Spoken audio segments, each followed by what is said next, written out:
आदाब, मैं हूं अरीबा खान और आप देख रहे हैं मैं मीडिया का सीमांचल बुलेटिन।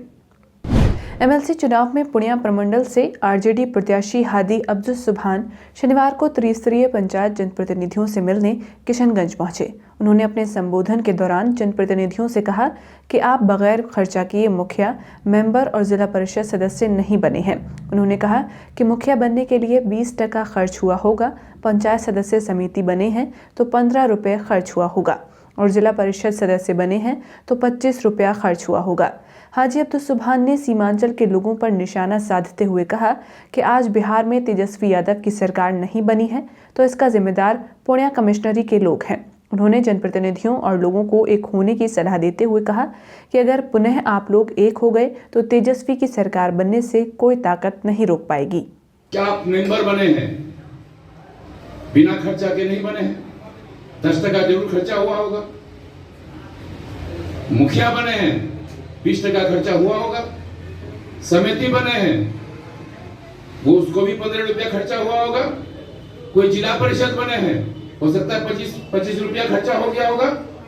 मेरा गुजारिश ये है, अगर आप समझ रहे हैं, कुछ लोग ये कह रहा था इस चुनाव में कि नहीं तेजस्वी को मुख्यमंत्री बनना था, वोट आप दे रहे हैं फला को और वहां तेजस्वी की सरकार नहीं बनी, एनडीए की बन गई तो आपको फिक्र हो गया। तो बनेगा कैसे? आप उसको वोट दीजिएगा तब ना वो बनेगा।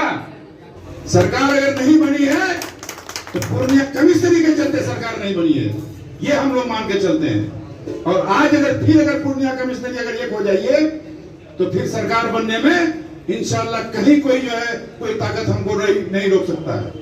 बिहार राज्य प्रारंभिक शिक्षा संघ के बैनर तले किशनगंज के दर्जनों शिक्षकों ने अपनी विभिन्न मांगों को लेकर स्थानीय अंबेडकर टाउन हॉल के समीप 1 दिवसीय धरना दिया। शिक्षकों ने बताया कि बिहार के शिक्षक अपने दायित्वों का निर्वहन बखूबी कर रहे हैं, फिर भी राज्य सरकार के शिक्षा व शिक्षक विरोधी नीतियों के कारण शिक्षक विभिन्न समस्याओं से ग्रस्त हैं। उन्होंने कहा कि शिक्षकों की पुरानी पेंशन, राज्यकर्मी का दर्जा, ससमय वेतन और प्रोन्नति का लाभ आदि नहीं देना सरकार व विभाग की दोहरे चरित्र को उजागर कर रहा है। यूक्रेन में फंसे छात्रों की सुरक्षित वापसी को लेकर राजद ने कैंडल मार्च निकाला। स्थानीय टाउन हॉल के शहीद चौक तक राजद राष्ट्रीय जनता दल के सैकड़ों कार्यकर्ताओं ने राजद प्रदेश महासचिव समरेंद्र कुणाल के नेतृत्व में यूक्रेन में फंसे कटिहार के छात्रों की सलामती की दुआ मांगी। सभा को संबोधित करते हुए समरेंद्र कुणाल ने कहा कि युद्ध को लेकर पिछले 2 माह से तेज गतिरोध चल रहा था, इसके बावजूद सरकार कान में तेल डालकर सोई रही। उन्होंने कहा कि इस तरह के हालात अगस्त 1990 में पैदा हुए थे, जब खाड़ी युद्ध हुआ था। तब 2.25 लाख भारतीय फंसे हुए थे। उस वक्त केंद्र की बीपी सरकार के विदेश मंत्री इंदर कुमार गुजराल खुद बगदाद पहुंचे थे और रेस्क्यू ऑपरेशन चलाया था, लेकिन भारतीयों की सुरक्षा के प्रति मोदी सरकार असंवेदनशील है। कुणाल ने कहा कि यूक्रेन में पढ़ाई कर रहे छात्रों की पूरी शिक्षा की जिम्मेदारी केंद्र व राज्य सरकार को लेनी चाहिए। कटिहार के शहीद चौक में युवा संघर्ष मोर्चा के बैनर तले यूक्रेन में फंसे 20,000 भारतीयों को सुरक्षित वापस लाने के लिए प्रदर्शन किया गया। इसमें ये सरकार से मांग की गई कि जितने भी भारत के लोग फंसे हुए हैं उन्हें भारत सरकार सही सलामत भारत वापस लेकर आए। साथ ही एयर इंडिया की तरफ से जिस तरह कई गुना ज्यादा किराया वसूला जा रहा है उस पर भी कार्रवाई की जाए। रूस व यूक्रेन के बीच सैन्य संघर्ष के चलते सिलीगुड़ी के पूर्व विवेकानंद पल्ली वार्ड संख्या 38 का मेडिकल छात्र विशाल साहा यूक्रेन में फंसा हुआ है। इसका परिवार काफी परेशान है। उनके परिवार वालों से गौतम देव मिलने पहुंचे और बात की। उन्होंने कहा कि राज्य सरकार उसे वापस लाने की पूरी कोशिश करेगी। दूसरी तरफ सिलीगुड़ी के हकीमपारा निवासी प्रीतम मालाकर भी यूक्रेन में फंस गए हैं।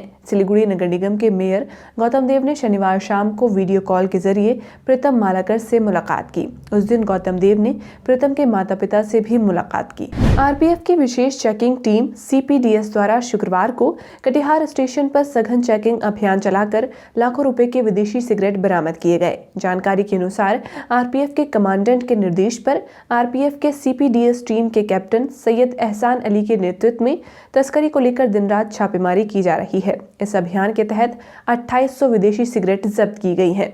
इसकी बाजार में कीमत लगभग 6.5 लाख रुपए बताई जा रही है। कटिहार नगर निगम के विजयनगर के लोग इन दिनों नाले के पानी से हुए जलजमाव से काफी परेशान हैं। इससे स्थानीय लोगों में आक्रोश है।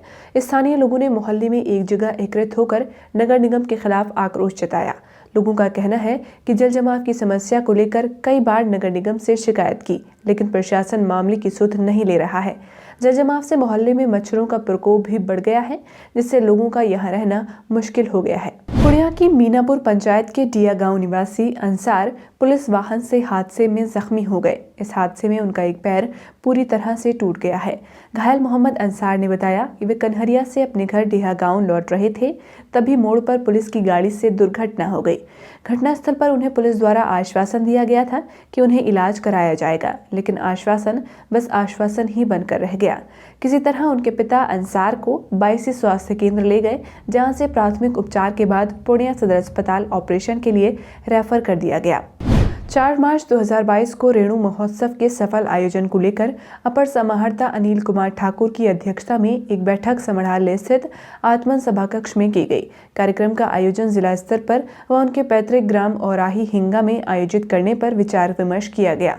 अपर समाहर्ता ने प्रभारी पदाधिकारी सामान्य प्रशाखा दिलीप कुमार को कार्य योजना व रेणु महोत्सव सफलतापूर्वक आयोजित करने को लेकर रूपरेखा तथा कमेटी गठित करने का निर्देश दिया। जिला शिक्षा पदाधिकारी को निर्देश किया गया कि विद्यालयों में रेणु की जीवनी पर भाषण, चित्रांकन और पेंटिंग प्रतियोगिता ससमय आयोजित करने का निर्देश दिया जाए। आज के लिए इतना ही। सीमांचल की बड़ी खबरों को और विस्तार से पढ़ने के लिए आप हमारी वेबसाइट memedia.in पर भी जा सकते हैं। आज आपके बीच इन खबरों को लाने वाले हमारे साथी हैं महराज खान, सैयद शादाब, तहसीन अली और रविंद्र यादव।